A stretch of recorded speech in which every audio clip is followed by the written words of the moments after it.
Sometimes you need to step back from big projects and just work on the little things. Right now, I'm in the middle of buying and selling a house, surviving the move and the holidays. I don't have a lot of bandwidth for major initiatives, and honestly, I don't want to start anything big at the end of the year to begin with. But I still think it's important that you have some kind of forward movement. And so in this video, I'm going to show you 3 small win projects that I've been working on during all of this chaos. Plus, I'm going to show you how I'm now keeping everything organized in a Notion space that's a little simpler and streamlined. Maybe one of these things will spark an idea for you, or maybe it'll just show you that you're not in this chaos alone. So let's get into it. Okay, so here's the first space. This is just a Notion page, and it's got some toggle drop downs on it. And what I'm doing is I'm recording my experiments. And my experiments are taking processes that I have and either adding automation or AI help to them, figuring out the human hand and the automation part. But what was happening was sometimes I would run in Claude or chat or another AI, and I was all over the board trying to find what I needed. So I created a space, and what I do is I add for my experiments 3 parts to it. The initial prompt or the brainstorming session, the output is what the final outcome was. In this case, it's a project. And then I just give a brief explanation of the outcome. So when I look at it, I can see, okay, I've already done this. Now the whole plan is going to be once I'm done, I'm going to move these links somewhere and out of experiments because experiments are to me things that I'm currently working on that are all work in progress. So for example, the newsletter Triage, it's ready. I left it here for the sake of this video, but I also added the Substack Triage button into my main Notion dashboard so that I just have to click that when I'm ready to triage. The 2026 reflection outcome, I'm still working on it. I've been doing it in both chat and Claude. So instead of adding the prompt, I added the initial brainstorming threads for it and then the outcome. And then finally, evaluate my prompting. Now, this one, I did use the same prompt. And again, I did one run in Claude and one run in chat. So that's where I put the output and then, of course, the outcome. So let's start with the newsletter Triage so that you can see how I took a pain point and made it into a simple, easy to do task to run every morning. Okay, a little backstory. I subscribe to a lot of Substack newsletters, and you guys sharing information are amazing, but it gets to be overwhelming sometimes when you look at how many reads there are. But long story short, I was like, this is getting to be too much. I wanted something simple that would look at the subscriptions I have in my inbox, that would triage them to say, these are the ones that you should read first. These are, maybe when you get a little more time, and then these ones you can just ignore or, or when you're sitting down at the end of the day, if you want to read it, fine. So the first thing that happened was I did a little brainstorming in Claude, and we went back and forth about it. And one of the things that it did say was, like, you have, this is going to take some time because you have everything in one bucket, and there are things that aren't important in the immediate, like the political stuff. So what we did was we came up with a different label structure in Gmail. I use Google Workspace Gmail. And so now I have 2 labels. So I do have a main label, which is a Substack catch-all. And then I have political and I have triage. Let me show you. Okay, so here we go. Substack and then politics. System are like you've got a subscriber or someone is following you. And then triage and triage are all of the different newsletters that come in on a day-to-day basis. So then what I did was I said, okay, I just want an overview of what I should tackle first, second, or that could be done later. So so you'll see that here the outcome was a project. So if I click on project, it will take there. But I also did put it on my everyday task was the Substack triage. I can just it's the same one. So I'm just gonna go ahead and click on it. And you'll see that here is the project. I did today's, but all I do is I say triage today or triage please, and what it does is it looks at the newsletters and then it breaks it up into things that I should read first and respond to, articles that I can skim because maybe there's some important information in there, and then skip. These aren't relevant today. You can look at them or you can't look at them. So that's project number one. The newsletter triage is ready. So the second experiment I ran was evaluate my prompting. And the reason that I did this was because, lately AI has changed exponentially.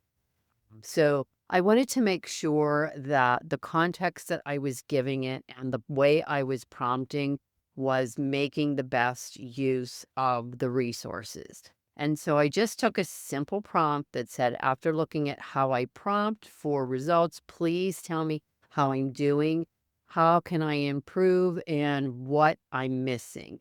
Format the output with clear headings and organization. So I started this in ChatGPT. And so let me show you what it happened. Let's continue this conversation here. And so what Chat said from this simple prompt was, I'm a high context, highly specific user because I have a strong system mindset. So that's well reflected. And then it told me what I was doing well, where I was struggling, what I'm missing, and then how to improve it. And so we went through this conversation and at the end of the day, it was like, let's come up with a cheat sheet for you and a template so that you can be more consistent. I did think it was funny that it did say that I randomly go from thought to thought, and that's just the ADHD kicking in. So I thought it was great when it came back with the suggestion for the template and then things not to do. That was really helpful to me. But I didn't stop there because as much as I use chat, I also use Claude. So I wanted to make sure that I was getting the same type of response for Claude. And the reason that I did the same prompt in the two different ones and didn't just use one for the other was because the rules are a little different in each one. So I wanted to make sure that I was doing best practices for the AIs that I was using. And so the same exact prompt I put into Claude and it was like, hey, I'll be happy to do this. But this one didn't just immediately return a response. It was like, I need some context here. And I had to go back and say, look at the projects we've already worked on or recent prompts and threads that we've conversated with. And so then it went back and it reviewed um, both. It went and looked in both areas. So it gave me a summary and then it told me, again, it was like your prompting is advanced level, particularly for system prompt. And again, it's not that I'm like superior in any way. My mind works in systems and processes. So it's easy for me to think in that way for a prompt. So it told me what I was doing well, and then what I can improve, and then also what I'm missing. So if you're wondering how to improve your prompting, just take that prompt and put it into whatever AI you use and let it help you to structure a better way to prompt for even better responses. Okay, and then finally, my third is my favorite, is the 2026 reflection, outcome. And so I since I have some downtime now, I wanted to reflect on 2025, and I have an idea of what I wanna do for 2026, which is not like a big productivity plan out the whole map out the year. I want to kinda gut check and vibe check everything. So basically what I did was I started with a prompt, but before I did the prompt, I jotted down everything that I wanted for the next year. For moving into 2026, I've had a lot of changes and a lot of pivots, and I wanted to make sure that that was reflected. So I started out by saying that you are my favorite thinking partner. And today we are going to just talk about planning for 2026. I don't want the same old planning of the new year like everyone else. I want to be asked questions that make me think about what really matters to me in the upcoming year. And then I gave it some backstory. So a little bit of backstory, what's going on in this immediate, some of the things that I'm planning to tackle in 2026, and then just a random, like, here's some other information that you need. I did use Whisper Flow to articulate this so that I didn't self-edit as I was typing, it was actually in my own words. And what happened is, it said first, let's reframe. It wanted to make sure that it got the gist of it. And then it started to ask me some questions about what was important coming up in the year. And then it asked me to give some more responses. So we did some back and forth, right? And I think I made sure that a couple times I was like, "Look, this isn't about productivity or actual planning. It's just to create something that makes me think about what's really important to me coming up and what I'm working on." So I thought it was really interesting was it got to a point when I said that, it's like, "Okay, who are you becoming right now?" So the questions that it gave me continued to make me think about what I really, really wanted. Now, I'm still working on this, and we were in round 2, and I think we got to the recap of after round 2, and then where to go to next. So it needs to ask me more questions, but I was, like, spent at that point, so I just kinda stopped here, and I will pick this back up over the weekend. I also did the same thing in, Claude. I liked the direction that Claude went to, but Claude kept trying to come back to, the implementation planning, and I had to keep putting it back on track where, chat giving me more question and answer thinking partner, but it was the same exact prompt that I used. And so what it did was it gave me a recap, and then, it asked me to clarify some things, and then where am I heading?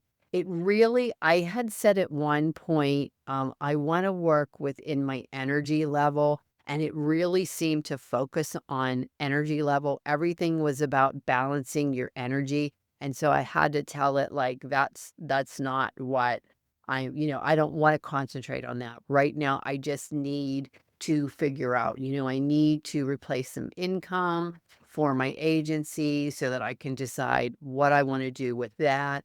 I want to continue to learn by doing, but not consuming, because I got to a point where in 2024 and 2025, this year, when I'm learning about I noticed that I was consuming way too much and it wasn't helpful for me. I did notice that in the last year, we've been so busy that I haven't been peopling as much as I should have. So I wanted to make sure that I change that. And then the meal planning, I'm really good with my exercise, but meal planning is up and down. I'm tired of that, like, what are we going to have for dinner every night question that irritates all of us. So it was like, just create 5 or 7 simple meals and rotate them, but then I was like, "That's gonna get a little boring." So we talked about that, and then it's like, "Look, you just need to be getting back to your badass." And at one point when I said this, or before I said this, because it was a little sterile and stringent, I was just like, "Look, like, you're getting it, but you're being a little sterile, and I want to just get back to the good old me, the one who experimented and wasn't worried about outcomes." And then it just said like, "Okay, let's try this differently." But as you can see, like, it kept, yeah, when I yelled at one point, then it started to cuss at me, and then I was like, "Whoa, you're using too many cuss words, like, can we dial that back a little bit?" So, it was kind of, like, up and down all over the board, where when I put it into chat, mm, it was more even keeled and giving me better answers. So that pretty much is what I've been working on lately. And I just wanted you to see that using AI or automation can just be simple things that save you time in the day, like triaging your newsletters or your Substack so that you can go into it with a game plan instead of a full inbox, or evaluating your prompt to make sure that you're getting the most out of the prompting that you're putting in, or reflecting on 2025 and getting ready to move into 2026. Everything doesn't have to be about creating these big automations or, these vibe coding things. It can be about just helping you to make better decisions and think about things in a different manner. So there you have it, my experiments and what I've been working on, why I'm in this crazy time of the year. So you can see none of these are game changers on their own, but stacking small wins during low bandwidth season, that's how you keep momentum without burning out. You don't have to wait for the perfect project, the perfect conditions to make progress. And if any of these have sparked something for you, drop a comment or hit the like and subscribe for more of these small win items.